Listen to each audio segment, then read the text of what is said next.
Cutting boards are supposed to be the easiest woodworking project, but the truth is, most people struggle to make ones that actually sell. I built 2 of these in less than a day, mostly from scraps, and the moment I showed them off, they were gone instantly. In this video, I'll show you how I turned random leftovers into clean, modern boards that look professional and move fast. No gimmicks, no complicated joinery, just simple builds that keep the shop going and prove you don't need much to make something people want. I'm currently in the middle of a few bigger builds, but between those, I like to take a step back and work on smaller projects. They're faster to make, easier to film, and most importantly, they can bring in a bit of income to keep the shop running. I've got a mix of oak, walnut, and cherry, all leftovers from earlier builds. Some of these pieces are already jointed and square, others are still rough, and that's not an accident. I usually clean up my offcuts when I finish a project, so whenever I feel like making a cutting board, or if I need smaller parts for a piece of furniture, I got material ready to go. It saves time, keeps the shop tidy, and means nothing goes to waste. Right now, these strips don't look like much, but with just a bit of work, they'll turn into boards people would actually pay for.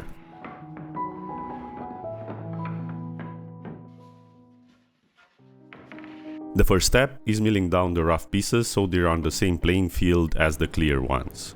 I start by flattening one face, then rip them to rough widths at the table saw.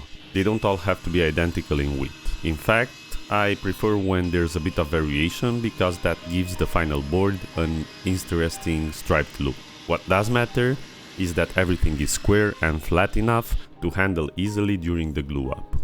If you try to skip this step, you'll spend twice the time sanding or planing later, and the end result won't look nearly as sharp. The pieces I had pre-squared go straight into the stack, and the rougher ones just need a few minutes of cleanup to match. This way, I'm not wasting time treating everything from scratch. Milling might feel like the boring part, but it's what makes everything else smooth. And it's what separates a cutting board that looks homemade from the one that looks professional.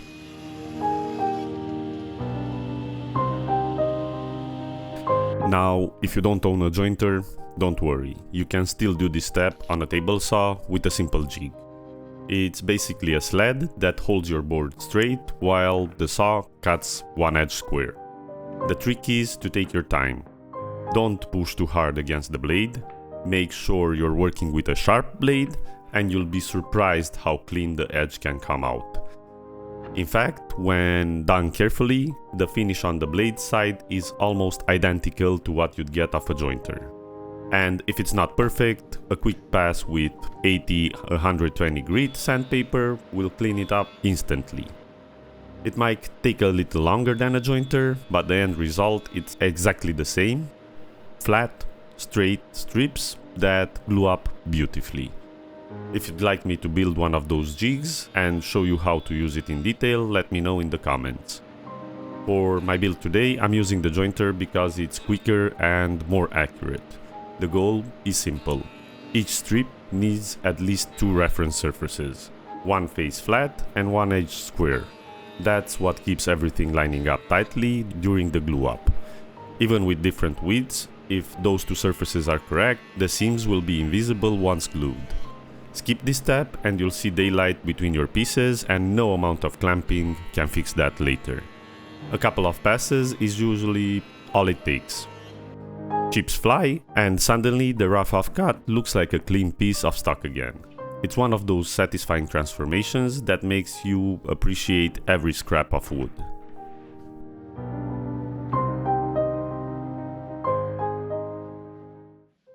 With the faces jointed, I move on to cutting everything to height. This step defines the final thickness of the boards, and consistency here saves hours of frustration later. If the strips don't match in height, you'll fight gaps during the glue up and you'll waste time planing down uneven boards. The widths can vary, and they should, since variation is what makes the pattern visually interesting, but thickness is non-negotiable. That doesn't mean you need to hit an exact number. As long as everything is consistent and the finished board ends up over about 30 millimeters thick, you're in a good spot. This is also where having a planer or a jointer is a huge advantage, because if something isn't perfect, you can bring the entire glue up back to thickness later. In fact, that's exactly what I'll do. I'll cut my strips a little oversized, knowing that I can send the whole board to the planer once it's glued and clean it up. By cutting the pieces together at the saw and stacking them side by side, I can spot problems immediately and decide whether to fix them or just leave them heavy and clean them up later. It's a simple system that takes the stress out of this step. The point isn't to change perfection here, it's to stay consistent enough that the rest of the build flows smoothly.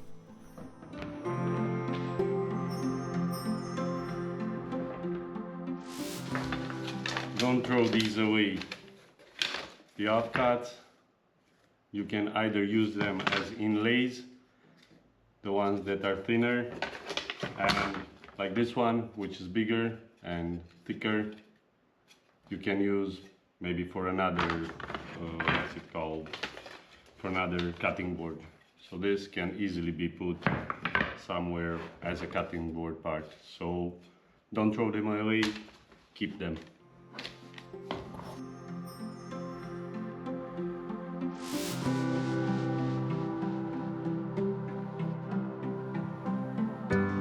Once the strips are cut to height, I like to run them through the planer to clean up the edges and bring them to uniform thickness. The goal here is simple. When I press the strips together on the bench, I don't want to see any daylight between them. If there are gaps now, they'll become glue lines later, and that's the kind of details that makes a board look cheap instead of polished. This step can feel repetitive, but it's where patience really pays off. Light passes, checking often, and making sure every piece sits flush with its neighbor. Now, you can also do this step on the table saw. In fact, if you've got a sharp blade and take your time, it will give you edges that glue up beautifully without needing a planer at all. In my case though, I decided to use a planer because my table saw blade recently went through some nails and it leaves marks. Honestly, it would have taken me longer to swap the blades than just to run the strips through the planer and be done with it. Either way works. The important part is getting clean, consistent edges, so the seams disappear once the glue is applied. A board that looks tight and professional will attract buyers more than one with visible lines. Once everything sits clean and square, I know I'm ready for the glue up.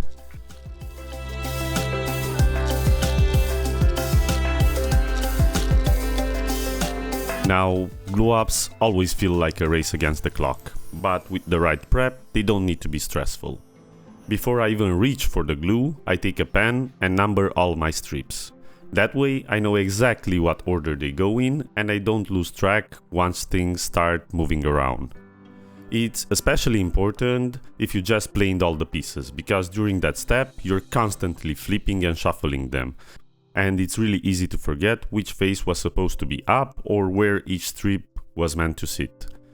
With the pieces numbered, I can dry fit them quickly, double check the pattern, and then commit without hesitation. I spread the glue evenly across each edge, then bring the strips together in the right order. I don't obsess about keeping every strip perfectly aligned on the surface, because I've already cut them a little oversized for exactly that reason. Once it's glued, I can just send the whole board through the planer again and bring it perfectly flat.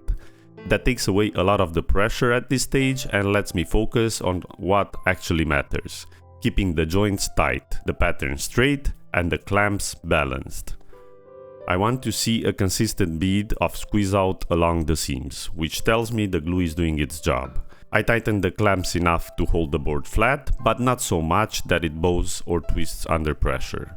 Too much pressure can cause more problems than it solves. I always double check the ends, since those are the first parts people notice on a finished board. If a strip slips in the middle, I don't worry, the planer will fix that later. For longer glue-ups, a couple of calls across the top keep everything aligned. Once I'm satisfied, I leave everything overnight to cure. This is always one of the most satisfying parts of woodworking, going from a pile of random strips to a single, solid board. No matter how many times I've done it, there's something rewarding about opening the clamps and seeing it all come together.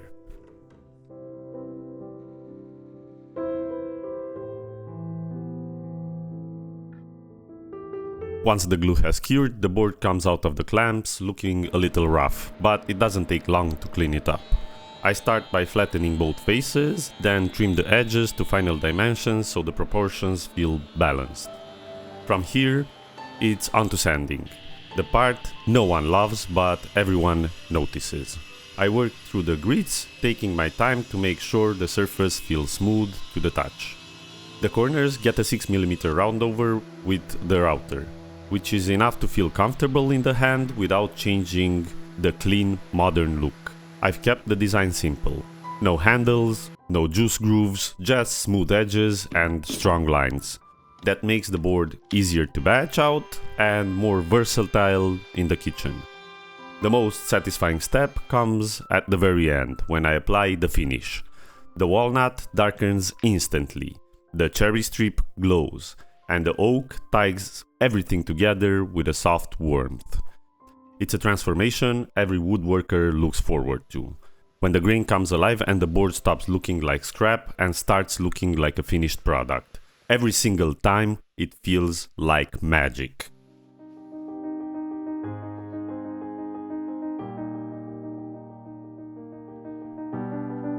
And here's the final result. 2 simple cutting boards made in less than a day, mostly from offcuts. I did pull a bit of extra walnut and a short cherry board I had lying around, but the bulk of the material was scraps from bigger projects. The contrast between the walnut, oak and cherry makes them look modern and deliberate, even though most of the material was basically leftover stock. They are smooth, sturdy and ready for everyday use. And here's the funny part. A few minutes after I finished them, I posted the boards in a small group of friends just to show them off. Both of them were immediately spoken for, and 2 more friends asked me to make boards for them as well. Now, I don't usually sell to friends, so I ended up giving these away. But the reaction still says a lot. It proves how fast boards like this can move if you actually decide to sell them. Projects like this are quick to build, easy to show, and so practical that people don't even think twice about wanting one. Boards like this can sell anywhere from $40 to $80, depending on the size and the finish. Even on the low end, that's a solid return for a few hours of work. And if you batch them out 3 or 4 at a time, they become one of the most efficient products you can make in a small shop. Scraps turn into stock, and stock turns into profit, while your customers walk away with something they'll use every single day. That's why cutting boards are still one of the best-selling woodworking projects. They're simple, timeless, and practical. And in between larger projects, they're the perfect way to keep momentum going in the shop.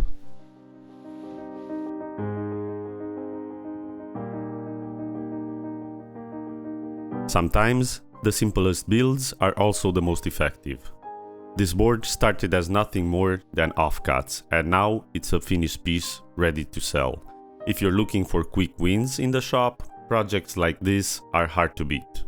And if you want to see more builds that actually sell, make sure you stick around. I also got some bigger projects on the way. And up next, I'm hoping to finally finish a set of nightstands.